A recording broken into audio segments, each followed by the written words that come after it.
Merci Madame la Présidente, Madame la Secrétaire d'État.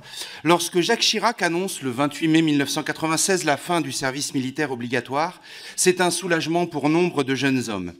Certains s'y retrouvaient tout à fait, mais pour les autres, les alternatives n'étaient pas accessibles à tous et ressemblaient parfois à une punition, l'objection de conscience entraînant par exemple le doublement du temps nécessaire pour remplir ses obligations nationales.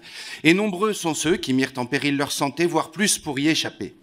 Nombreux sont ceux pour qui les souvenirs de cette année sous les drapeaux ne sont pas de bons souvenirs.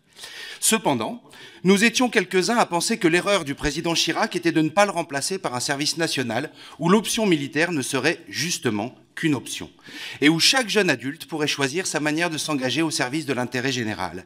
Une façon essentielle de donner à chacun, à chacune, un sentiment d'utilité et d'appartenance à la communauté nationale.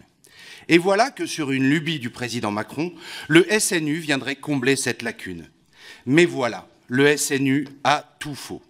Première aberration, il s'adresse aux jeunes de 15 à 17 ans. Il ne s'agit donc pas de l'engagement de jeunes majeurs au service de la nation, mais bien d'un stage de citoyenneté inepte destiné à redresser, voire à dresser, des adolescents considérés a priori comme mal élevés.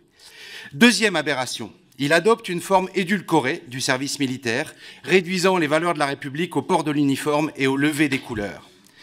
Troisième aberration, de recul en recul, vous chargez finalement l'éducation nationale de rattraper le coup, en espérant trouver assez d'enseignants de seconde volontaire pour priver leurs élèves de 2 semaines de cours et en y ajoutant une indigne carotte, promettre aux élèves qui s'y plieront des points supplémentaires sur Parcoursup.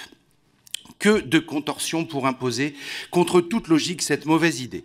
Je vous en conjure, Madame la Secrétaire d'État, renoncez au SNU, utilisez les crédits alloués pour soutenir notre école publique qui en a bien besoin ou pour relancer les colonies de vacances, écoutez nos propositions pour un véritable service citoyen réservé aux jeunes adultes et laissez l'éducation des adolescents aux professionnels. Merci.